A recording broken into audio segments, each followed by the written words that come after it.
All right, AP World History students. So here we are. We are now entering into period 3 of our course, 1750 to 1900. And one of the key themes, the major trends we're going to watch during this period of time is the trend of political revolutions, overhauling political systems and redesigning new political systems. And so we're going to watch this play out in a whole bunch of places. And why not start with probably the most famous and the one we love best, the American Revolution. The American Revolution is one of these moments that takes place in the back half of the 18th century that really does signal, all right, we are at a new period in history, and this trend, this story we've been watching about maritime empires and overseas colonies, we've hit a new chapter or a new stage in that story. Now, having said that, what we are going to do today is we'll learn some of the famous, you know some of the stories in the American Revolution. You know about George Washington and Ben Franklin and the Boston Tea Party, some of these things. We're going to try and step back and put it in a broader global context if we can.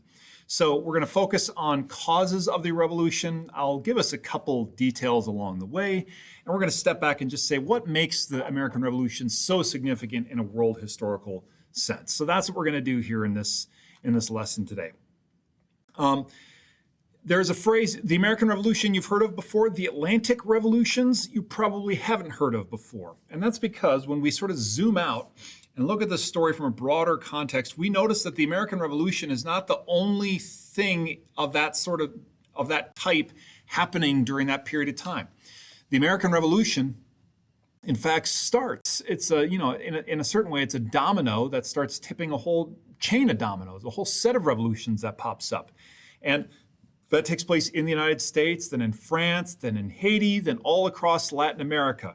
And it really does start to speed up after a bit of time, almost like popcorn kernels popping in the microwavable popcorn bag. And so in these revolutions, in the American Revolution, French Revolution, Haitian Revolution in Haiti, those are the three big ones that we're going to spend the most time on, we will note that Enlightenment ideas, all right, these ideas that individuals are endowed with basic rights because of their dignity that is endowed from God, or because they are creatures that can access reason.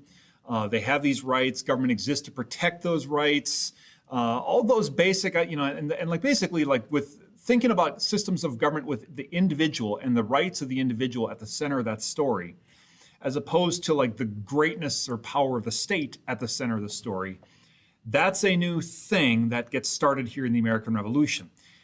Having said that, it's way too easy and definitely oversimplified, students, to say, John Locke wrote about the idea of basic human rights, and that kicked off the American Revolution and the French Revolution. No, money was also involved. Like we like multi-causal explanations, and I've told you many times, when in doubt, if you can find a way to talk about how money played a role, then that would be wise, and that's true here. We know that the emergence of capitalism that we talked about in the previous period of time, and even constitutionalism, led to the emergence of these new kind of classes, upper class, middle classes of people who were rich, but they weren't rich because they were nobility, right? They weren't rich because they were just the traditional landowning aristocracy. They were rich because they had gotten rich in business or in trade operations or of some sort or another, and they're kind of aspirational. And these revolutions, the American Revolution and the French Revolution, they don't start with the poor in mind. They start with the middle class. They start from the middle, from the sort of aspirational group that has emerged from the middle on out. So one of the things that was a source of frustration for those upper and middle class folks during this period of time in British North America, I guess in any colony, was this idea of mercantilism. So mercantilism is an economic system. It's not capitalism. I want to be very clear. Mercantilism involves a lot of government regulation. But mercantilism was sort of like the rules of the game in terms of colonialism. And the idea was this. Mother countries create colonies to benefit economically the mother country. Mercantilism said a colony is not the same as a mother country. colonies do not have the same economic freedoms that mother countries do because colonies are established by the mother country to strengthen the mother country. And in the end, this is how the mother country wins the game of global domination, right? If the mother country is England, this is how Team England wins and defeats Team France and the Dutch and everyone else is all the colonies work as sort of one team to benefit the mother country. And the way that that works, you can sort of see a nice simplified version of this playing out, is that, look, if you're a colony, your job is to provide raw materials to the mother country. And you provide those raw materials to the mother country and only to the mother country. You do not provide those raw materials to a French buyer or a Dutch buyer or Spanish buyer or anything like this, because why would you? You're on Team England. And maybe the person who's like has a lumber mill operation back in Massachusetts says, well, I'd sell to the French because the French are offering more money. And to which the mother country would say, are you on Team England or on Team you? Right? Are you just trying to make a buck for you, or are you trying to benefit all of England? The way this works is colonies must sell their raw materials to us. We manufacture them. We do what we need to do over here with our sort of proto-early manufacturing. And then we sell the manufactured goods back to you. And you buy it only from us. So you don't sell to people, to buyers from other countries. And you also don't buy manufactured goods from other countries. You only buy them from us. And from the mother country's perspective, well, this is why we created colonies. And this creates a whole positive, economic engine, so to speak. From the colonist perspective, though there is like look, yeah, sure, I'm on Team England. I definitely don't like the Spanish or Dutch, but I'm also on team, I'd like to sell to the highest bidder and I'd like to buy the cheapest prices, right? Or I'd like, or I just want my own economic freedoms, or I want the right to make my own economic decisions the way people in the mother country do. I don't want to have to sell only to you and buy only from you. This is not the cause of the American Revolution, students, but this is a source of kind of for that aspirational upper middle class group who's wealthy not through land, ancient land ownership, but through business. They're frustrated with these kinds of regulations and rules, right? A low-level frustration that exists there. Now, still, when this period of time starts up in 1750, it's not like you would look at the map of colonial holdings in the world and then point at British North America and say, oh, I bet they're about to become independent. There wasn't really any evidence of that, right? There's some resentments or grudges over mercantilism, in the sense that maybe you would see with some of you, if there's some policy or rule that your parents have that you don't love, it doesn't mean you don't love them and you're not a part of that family. There's just like a rule that you find frustrating or whatever, right? And maybe that's a way to analogize where things are at in 1750. There's not a sense that the colonists are about to bolt or that the colonists are disloyal to Britain. They seem quite loyal to Britain. There was a whole war called the 7 Years' War that started in what is now like Pennsylvania, right? The Ohio River Valley. And this is fought, in the colonies, and the colonists fight alongside British regular redcoat soldiers fighting against the French. In the colonies, we call it the French and Indian War. But the colonists are fighting alongside the British. We're on Team England. We're fighting with Team England. Now, there were some, bruised feelings, resentments about certain policies, or where the colonial militias felt like the regular British soldiers didn't respect them. Whatever, fine, okay. But I'm saying quite literally, we felt like we were on Team England. We, the colonies, did, and we're fighting alongside them. The funny thing is, all right, there's the old mercantilist regulations that are frustrating. During the war, there's, we're stepping on each other's toes a little bit, some frustrations there. After this war, the British Parliament is in a bad financial situation. The bills are coming due, they're deep in debt, and Parliament decides we should have the colonies help us to pay back our debts from this war, because in part, the war was fought to protect the colonies, and so the colonies should help pay their part in the war. Now that is the thing that's going to trigger an American Revolution. That really sends things spiraling. The British Parliament, I think by any account, British accounts would say the same thing, mismanage the situation from this point on. And, I don't want to get into all the back and forth because you'll take a U.S. history course next year where you get to do that. But the British are now attempting for the first time to lodge a direct tax from Parliament onto the colonies. The colonies, individual colonies, Virginia, Massachusetts, Maryland, Delaware, they had paid taxes before. The way it would work would be colonists would pay taxes to their local colonial government, to the Virginia legislature, to the Delaware legislature, and then those colonial governments would pay taxes to Parliament. But now Parliament's like, no, we can directly tax the colonists. And the colonists say, no, you can't do that, actually. You're not allowed to tax us like that because we don't have any representation in Parliament. The colonists don't. And the colonists said, that's a principle in the English Bill of Rights. That's a principle going all the way back, actually, to Magna Carta. They're pointing to constitutionalism. And they said, in Magna Carta, King John said, I can't tax the nobility without getting their consent or their permission first. Now, the colonists are saying Parliament, because we're Englishmen, Parliament can't tax us without getting our consent. And we give our consent by voting. We don't get to vote for who's in Parliament. We don't have a seat for who's in Parliament. Therefore, Parliament should not have any right to tax us.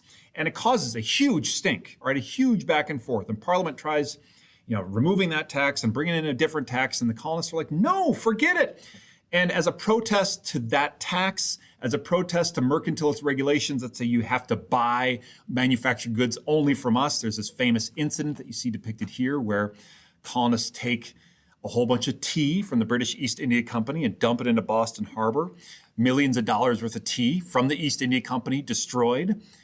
And, if we didn't have Parliament's attention before, now we got the East India Company, one of the most powerful entities in the world, mad at us. They're definitely going to be contacting Parliament saying, you got to fix whatever this problem is with your colonies.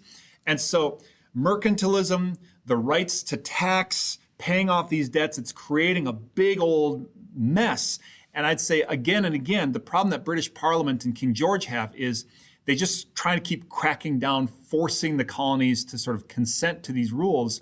And the colonists are increasingly seeing themselves as rights-bearing Englishmen, rights-bearing individuals that shouldn't have to put up with this sort of thing. And so, the colonies begin to almost become self-aware, to think of themselves as something separate from Team England.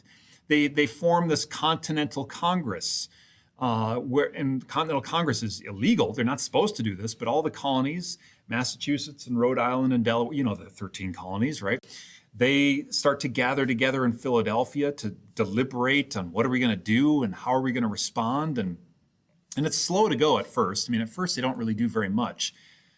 Insert joke about Congress here. But they do begin to, again, articulate these ideas that are rooted in Enlightenment thinking about their rights as Englishmen, their liberties that they are owed. They want their government to respect and protect their rights and liberties. And, we know some of the names in this. We know, John Adams is this loud proponent of independence, of the cause of independence. We know Ben Franklin. Ben Franklin's a world famous American at this stage. And Ben Franklin is sort of championing the cause of declaring independence. Thomas Jefferson was not world famous. He became world famous by writing this Declaration of Independence, this beautiful and eloquent articulation of their rights that they felt had been violated by Parliament and the English Crown, and why they were responding the way that they were. And so in this Declaration of Independence that Thomas Jefferson writes, it is a paraphrase. It uses the ideas of John Locke to say, look, government exists for this reason, to protect our rights, and it is not doing that right now. In fact, government is violating our rights. And so we actually declare our right to revolution and fight to create a new government that will better protect our rights. And so what's really striking and noteworthy is that this revolution here is born. Yes, there are some economic grievances involved, right? And toes were stepped on, but when this country is born, when they sort of hold up and articulate to the world, this is what we're about, it's a set of ideas. The United States is born out of ideas. And that's the first such thing that we've got, right? It's the first such example of such a thing in world history. It's really an astounding thing. Now, we love the Declaration of Independence. It hangs in my classroom. I love the darn thing. To the British in 1776, the Declaration of Independence was like a hilarious joke. It's like, that's really funny that you think you're independent, right? That's a nice piece of paper you signed there. Thanks, by the way, for all you putting your names on it. Now we know who to hang afterwards, right? The British were like, you're not independent. You're a colony, right? You are on Team England, whether you want to be or not. And that's why there is a revolutionary war that has to be fought. It's one thing to declare your independence. It's another thing to fight for your independence and get the British to let go of you as a colony. And so there's this American Revolutionary War. It had actually begun a little before the Declaration of Independence is signed. I think it's safe to say that this war is longer and messier than most Americans tend to remember or think about. George Washington features at the center of it.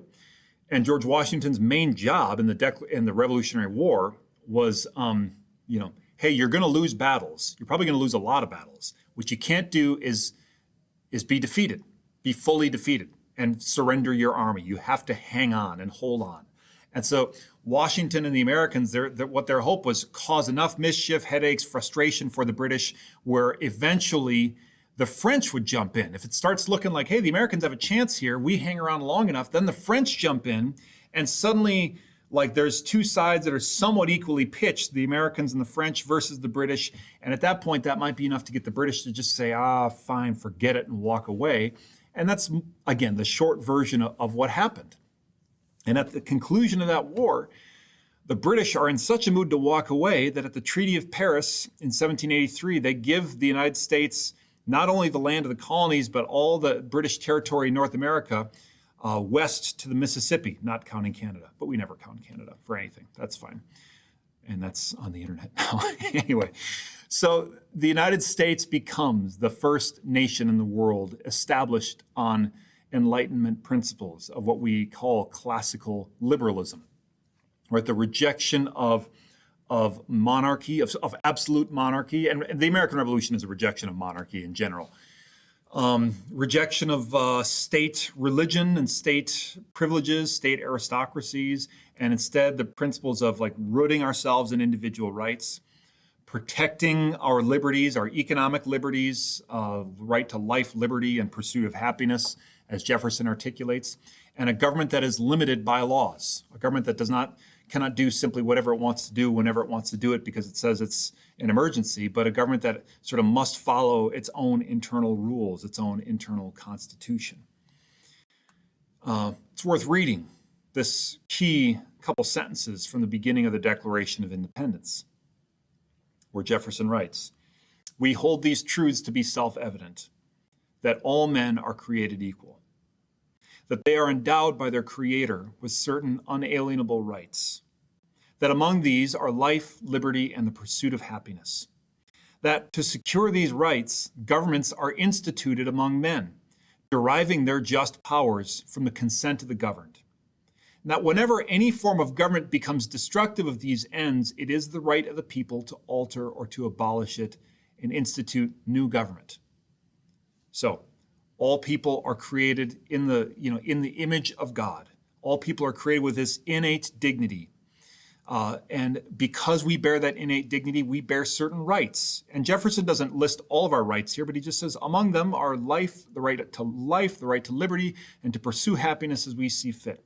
And we create governments to secure our rights. We don't create governments to make the nation great. We don't make governments to win wars. We don't make governments just to bring order. We create governments to better protect and secure our rights. And that when a government becomes destructive, starts to attack or go after our rights, it's the right of the people to alter or to abolish that government. And of course, for all these things, Jefferson owes a debt, which he never denied at all, to John Locke, the Enlightenment philosopher in England who got things started a little less than a century earlier. Finally, declaring these Enlightenment principles and winning a war against the British is really not that's not the full part of the American Revolution.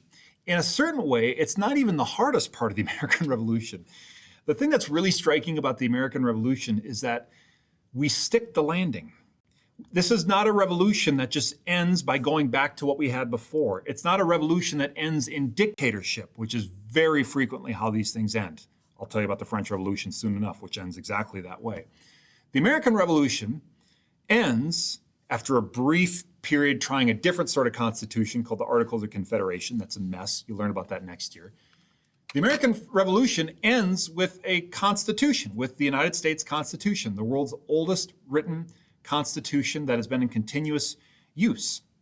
This constitution is a stunning document. It's a set of rules of how our government works. It's basically the rule book for how we resolve problems in America. And the Constitution is an interesting document of balance where it's like, look, we have to listen to the public, right?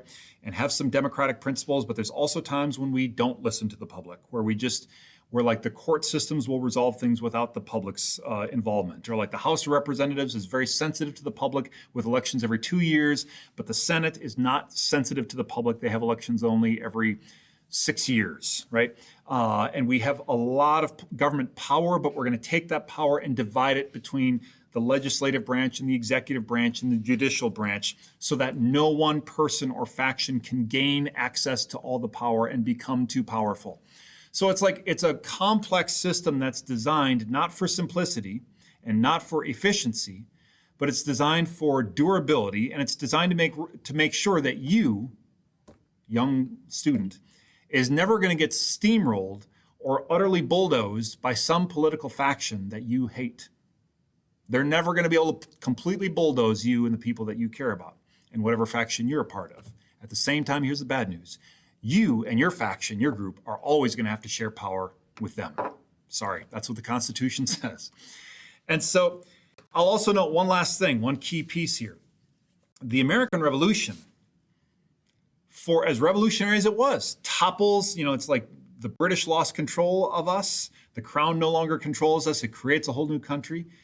You know what it didn't do is change the social hierarchies in America.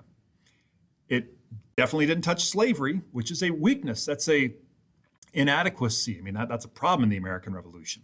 It creates a civil war down the road for the United States. We'll learn that one for sure next year. The people who were upper middle class stayed that way. The people who were poor mostly stayed that way. Women, as Abigail Adams noted to her husband, John Adams, like women got sort of left out of this whole story. And so it's not a complete or full revolution. It sort of keeps things mostly intact, but sort of sweeps out the old government and replaces it with a new government. The French would try the idea of what if we made a government that overhauled and revolutionized everything? And we'll watch that in the next lesson or two, and that is going to totally come apart, totally go sideways. But we don't want to get ahead of ourselves. So anyway, that's our lesson here on the American Revolution and the start of these Atlantic revolutions. There's a bit more work for you guys to do now, but have a great day. I'll see you next time.